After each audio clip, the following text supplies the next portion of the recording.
Good morning, Governor McCrory.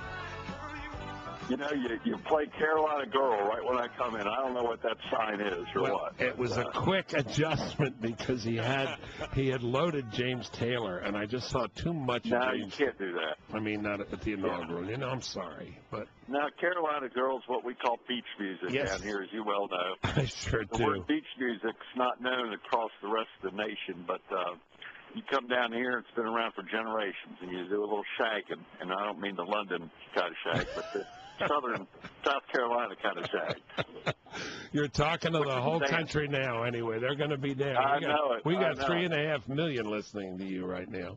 Listen, I'm already going to be – the advertisers are already fleeing you right now. No, they're not. No, they're not. Everybody's tuning into you, by the way. You are, not only congratulations, Pat, on winning, but, you're one of the national leaders now. People are looking to you. I remember the governor's conference and just the National Review Summit this weekend, Pat McCrory. So congratulations on all of that.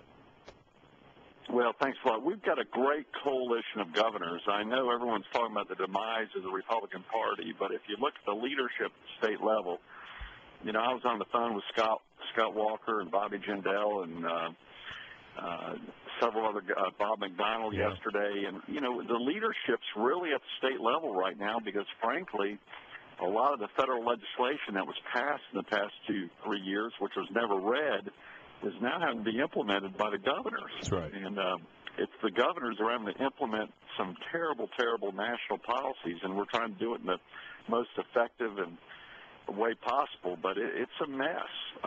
It's too bad that the national debate during, for example, the national health care law didn't include the governors. They thought that debate was inside the Beltline when, in fact, the implementation is outside the Beltline. Yeah, no, a lot of people think this is the year when we find out what's in that bill. We have to read it. No, now we have to implement it. So hopefully you all will have a big say in this. We're talking to Pat McCrory, the governor, the new governor of North Carolina. A lot of things I want to ask you, but first of all, I think I told you Elaine and I are becoming citizens of your state. Delighted, and man, what a good governor we have. And we were just thrilled to hear about these ideas about perhaps getting rid of the North Carolina state income tax or adjusting other taxes. Can you tell us what the thought is or what the plans are or might be? Yeah, we're going to be introducing probably in the next 2 to 3 weeks major tax reform for North Carolina. And you're seeing a lot of other governors do this too. So we are in a competitive world right now, and we're competing not only with the world, but we're competing against each other. As you know, the business growth right now in the private sector, sadly, is not growing business, but it's stealing from each other. And that's what's happening with the states and the world, too. But, sooner or later we got to start growing business instead of just stealing business from each other. But we've got to be more competitive. My income tax in North Carolina is still too high, and hopefully when you move here with your beautiful wife, you'll be paying a lower income tax next year than you would be this year because I got to compete against South Carolina and Tennessee and Virginia, my neighboring states, all Republican governors, I might add. I don't want to get ahead of myself or ahead of you, but one of the proposals is zeroing out state income tax. Is that right? One of the things that's on the table and replacing. Yeah, we're looking at all the way from a minimum of at least being competitive with Virginia and South Carolina to getting rid of it. Getting rid of it completely. The issue then is where do you get your revenue? Yes, and we're going through that plan. I'm working with the business community, the small business community, to see what the best plan is. I'm not just going to shoot a gun and then see what happens. I'm really doing thorough analysis and understanding that whatever government does, there is a cause and effect. You bet. Now so I'm going to make sure I know what the cause and effect is before we pass legislation. Whatever government does, there's cause and effect. You probably find out that since you're governor, when you talk, things happen too, don't they? Aristotle said power is the ability to be and to make things be. You can make things be now. Well, I learned as a mayor you can use the bully pulpit to sway public opinion, push an agenda, and if you're not willing to do that, you shouldn't be in the job. That's right. Half the job is developing a policy and a vision, but the other half of the job, and maybe more important, is communicating the reasons for that. In fact, Scott Walker and I talked. I said, Scott, what mistake did you make? And he said, the mistake I made is not what I wanted to implement, because we implemented the right things in Wisconsin. He said he could have done a better job of communicating why he was doing it. Yep. Tell us your other plans. Could you start with a thing close to my heart, education, what your thoughts are there? Oh, absolutely. You know, several things in education. I'm a big vocational training advocate. Great. And I think Great. some of the educational elite have taken over our education where we're offering courses that have no chance of getting people jobs. And right now, I have the fifth highest unemployment rate in the country, and yet I have employers who can't find qualified employees. Right. To me, that means we have a major disconnect between the education establishment and commerce. Yes, sir. And so I'm going to adjust my education curriculum to what business and commerce needs to get our kids jobs as opposed to moving back in with their parents after they graduate with debt. Great. You know, I was citing a statistic the other day in a speech. We had 17 million jobs coming up in the next 2 years that will require more than a high school diploma, but not a college diploma, and certainly not a BA in gender studies from Chapel Hill. Excuse the expression. That you're right, though, and that's a subsidized course. And frankly, if you want to take gender studies, that's fine. Go to a private school and take it. But I don't want to subsidize that if that's not going to get someone a job. Right. And right now, I'm looking for engineers. I'm looking for technicians. I'm looking for mechanics, and even my tech schools.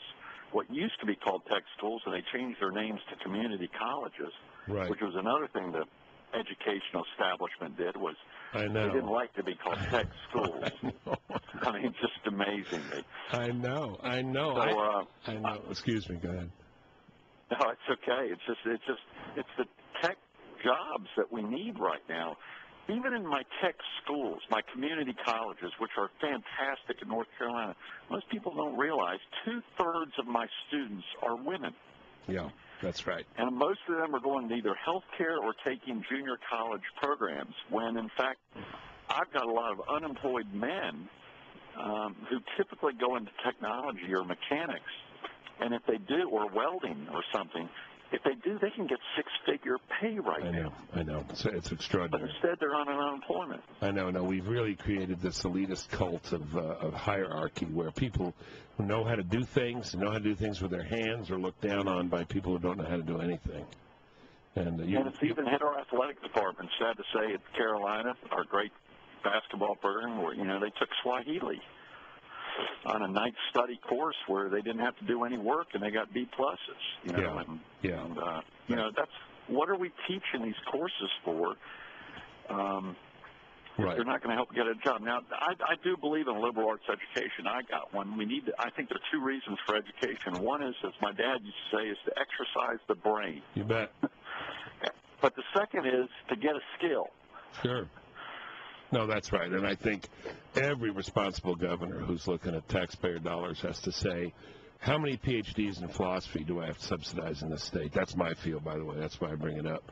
I mean, how many PhDs? You and I agree. And I'm looking at, right now, we pay based upon how many students you have, not on the results of how many jobs they're getting people into. That's right. And I'm looking at legislation right now. In fact, I just instructed my staff yesterday, go ahead and develop legislation which we change the basic formula and how education money is given out to our universities and our community colleges.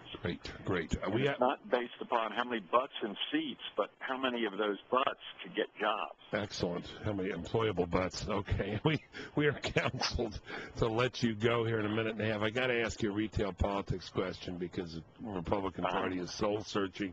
Your campaign was great. It looked effortless. I know it wasn't. I know how hard you worked on that. We saw you in action. You got 40% of the Hispanic vote. Was there some special magic, learning the language, some trick, or did you just talk about what people care about, whether they're Hispanic or black or white? I did not appease any one group and change my speech. I gave the same consistent message on building the economy and building jobs. And believe me, that's as important to the Latino or Hispanic community as it is to every other community. And I also talked about education, which the Latino community is very interested in too. And by the way, the Latino community is a lot of them are skill set. You bet. Are the ones with those technical and mechanical and building skills which are desperately needed. So they wanted to hear that. I did not change my philosophy. I I had the right tone. I wasn't dogmatic. I didn't talk down to people. Good. I didn't slam people who disagreed with me. I agreed to disagree, but I would say I disagreed and moved on. But one thing you did do, and I think this is crucial, you went to the communities. You went where people are. You weren't afraid to go into those communities and talk your philosophy. And I've got to continue to do that as governor. I know you will. In fact, I just reminded my staff here, I can't get trapped here in the state capitol and think everything exists inside the Beltline. And I think that's what the Republicans have done too much of in D.C. is they hold all their press conferences, they have all their dialogue in conference rooms or in the state capitol. Yes, they need to get out. Get out. It's a trap. We all can get trapped. You know that, Bill. You've been there. I do. That's why I go to Carolina. Thank you, sir. Congratulations, Pat. You've got the ultimate. You live in the ultimate place. Oh, no. Don't blow the cover, Governor. Goodness gracious. I won't. It's pretty. It is pretty. No, you got a beautiful view. You've got a great view. Yeah, we got a great ocean. We got great people, and we now have a great governor. Thank you, and congratulations, Pat. Take care, Bill. Thanks, Governor McCrory. All right, we're going to let him go before the segment's over. Okay, folks.